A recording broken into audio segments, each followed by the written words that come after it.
capítulo 6 e o versículo 17, confirmando que a Bíblia, ela não é o registro de homem e a ideia de homem, ela é o registro de Deus e ela é a palavra de Deus. A gente vê isso também em Marcos 7, 13. A gente vê em Isaías 34, 16, esse livro sendo chamado de livro de Deus. E eu creio que este livro, que esta palavra é palavra genuína e autêntica de Deus. E eu vou dizer por quê. Glória a Deus. 1600 anos, desde Moisés até João no livro do Apocalipse. A gente arredonda para 1600 anos. Autores de uma média de 40 pessoas que não conversaram entre si, que não combinaram o que vão fazer, quais são os temas principais, mas o Espírito que habitava neles sabia o que eles estavam fazendo. Eles não entravam em transe como Chico Xavier recebe a virgindade, né?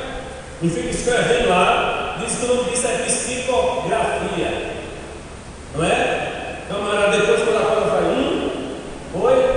Que foi? Aconteceu o que é comigo aqui?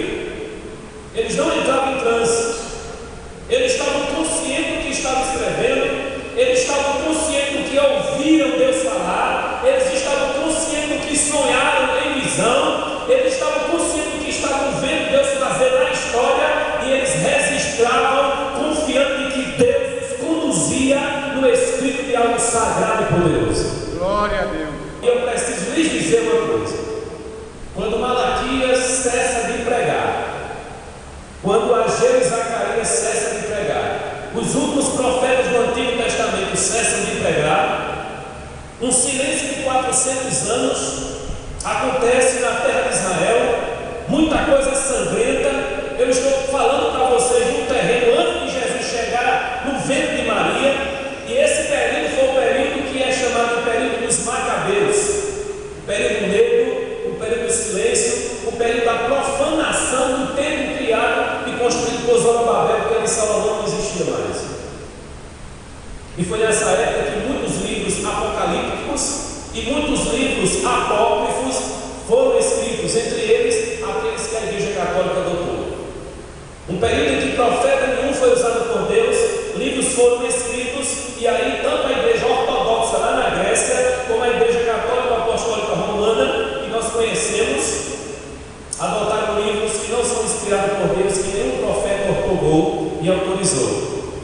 Jesus, quando chega, que adota apóstolos com a mesma autoridade que os profetas tinham, eles não reconhecem esses livros que nós chamamos de apócrifos. É importante você saber disso, por quê? Porque o que nós estamos falando aqui, nós estamos falando com a autoridade do que a história nos ensina e do que os livros de estudiosos ensinam, com a pesquisa de que nós estamos com a consciência de estar falando a verdade sobre o que a história da Escritura conta, como ela foi formada. Você sabia que a Bíblia ela tem 1189 capítulos? Sabia disso? Não? Pronto. Descobri a bola, agora vou para o céu porque eu sei disso, né? 1189? 1189. 31.173 versículos. Só que quando os apóstolos e os profetas escreviam, não escreviam em versículos. Isso veio a acontecer 1.200 anos depois de Cristo. Os apóstolos já tinham tudo morrido, os profetas já tinham tudo morrido. Em Paris, se interessaram em organizar a Bíblia e imprimir a Bíblia. A Bíblia foi o primeiro livro a ser impresso quando a imprensa foi criada, e aí colocaram primeiro em capítulos, aí 300 anos depois foi colocado em versículos, começaram no Antigo Testamento, terminado no Novo, aí em 1555 estava lá a obra completa, dividida em capítulo e versículo. Eu só digo o nome dos camaradas que vocês, para vocês que fizeram isso, vocês conversarem comigo no Facebook e perguntarem. Nem tudo é de graça. E quem não tem? Quem não tem, faz. Eu vou perguntar quando terminar o culto. Vou terminar o culto, nada vai querer saber. Meu Deus do céu. Diga canonização. Canonização. E é isso. Como eu falei do cânon, e os livros sagrados eles foram sendo reconhecidos e foram se formando no cânon, quem organizou o cânon do Antigo Testamento, o conjunto dos livros, foi Esdras, o sacerdote que voltou do cativeiro babilônico, junto com Neemias, o Josué, que era o sacerdote, e aí Ageu, Zacarias e Malaquias também é dessa época, e ele, que foi o criador da sinagoga e do tribunal, e estavam assentados para julgar, o Sinédrio. Na época do Novo Testamento já havia um Sinédrio organizado para julgar o povo, e isso foi na época de Êxodo que foi organizado, e no concílio de Jâmnia, em 90 depois de Cristo, está lá decretado 39 livros inspirados no Antigo Testamento. E o Novo Testamento, como foi organizado? Quando a gente olha para os concílios, depois dos apóstolos, como foi organizado o concílio em Éfeso, em Calcedônia, tem um concílio chamado Concílio de Cartago, 397 depois de Cristo. Lá estavam reverenciando 27 livros inspirados. E como foi que eles chegaram à conclusão de que os livros eram inspirados por Deus? É chamado de canonização de um livro. Eles observam se o livro foram escritos por apóstolo, porque o Antigo Testamento já estava formado. Eles tinham o Antigo Testamento em mãos, e aí observando que o livro era escrito por apóstolos, então ele dizia: esse livro aqui, ele é inspirado. Então vamos analisar agora de uma outra forma, se esse livro que nós temos aqui, ele não está contradizendo os outros, porque se estiver contradizendo, não foi o apóstolo inspirado que escreveu. E aí Mateus, Marcos, Lucas e João foram logo se formando como os evangelhos que falam da biografia do que Jesus viveu e ensinou. Atos Apóstolos, que fala da história da igreja, que era um segundo volume do livro de Lucas, e aí as epístolas de Paulo, os textos de João, os textos de Tiago, de Judas, e aí as demais epístolas universais. Quando a gente olha que existe Apocalipse de Mateus, Apocalipse de Paulo, Apocalipse de Barnabé, a gente encontra o Evangelho de Judas, a gente encontra o Evangelho de Maria Madalena. De onde vocês acham que estavam tirando essas histórias de que Jesus foi casado com Maria Madalena? De livro apócrifo do Antigo Testamento, dizendo que Jesus casou com Maria Madalena e quem liderava os apóstolos não era Pedro, quem liderava os apóstolos era Maria Madalena. E aí esconderam que tinha preconceito com mulher, e Jesus teve filho com Maria Madalena. Ninguém vai dizer nada. Que mentira cabeluda, Gidelone. E apoio. Conta-se no Evangelho de Judas que Jesus, quando era pequeno, ele ficou com raiva do menino e o menino adoeceu. Eita. Jesus vinha andando, aí o menino tinha matado um passarinho, Jesus chegou e ressuscitou o passarinho.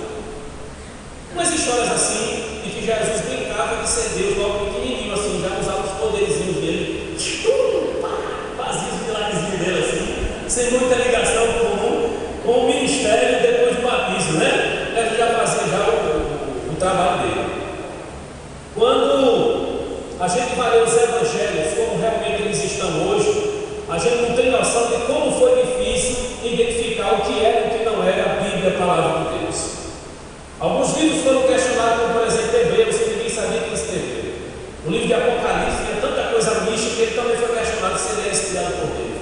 Segundo a Epístola de Pedro, a Carta de Judas, eram livros que, com dificuldades, passaram pelo crivo da canonização. Tinha que ter um endosso apostólico, tinha que estar em harmonia com os demais livros da Bíblia e tinha que reivindicar autoridade para si mesmo, e a igreja na época tinha que estar usando como palavra de Deus para poder os demais irmãos que se seguiam também reconhecessem. E a guerra foi grande, 400 anos para poder reconhecer o canto. Quando São Jerônimo resolveu traduzir para o latim a Bíblia hebraica e grega, aí ele faz uma grandiosa obra que até hoje é amada e idolatrada pelos católicos apostólicos romanos. São Jerônimo. Jerônimo, 405 depois de Cristo. Por favor, irmão, 2 Timóteo, capítulo 3, o versículo 14, fala de algo que eu quero mencionar aqui, é muito importante. Tu, porém, permanece naquilo que aprendeste e de que foste inteirado, sabendo de quem o aprendeste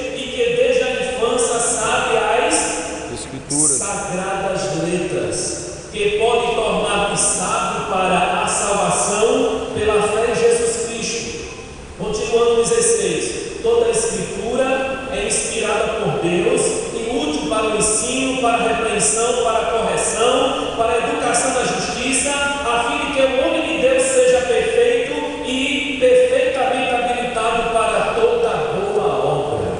Aleluia. Esse texto está dizendo que a gente deve estar confiante em que a gente escuta a palavra.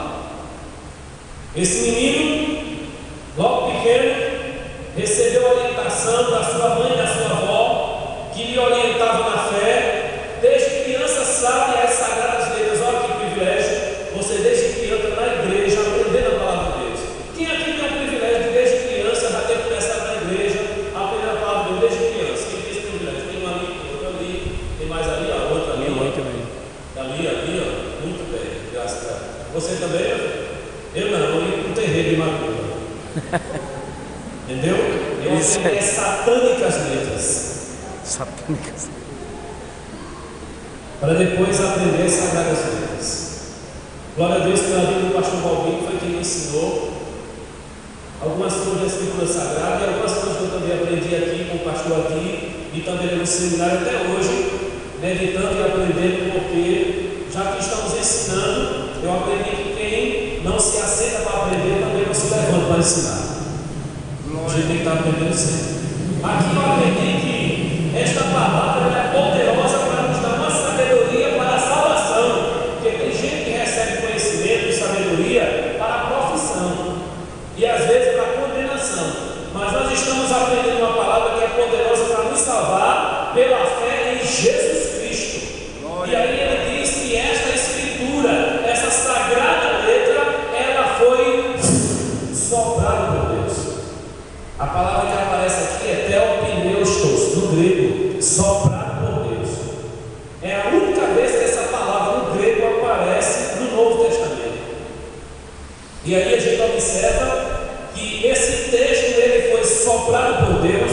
Enquanto Deus falava, os homens registravam o recado e o registro da obra e da vontade de Deus para a nossa vida. E aqui está dizendo que ela tem utilidade para que você ensine, para que você use para repreender, corrigir, educar na justiça, a fim de que eu e você seja aperfeiçoado e habilitado para toda boa obra que Deus se agrada. Louvado seja o seu nome para sempre.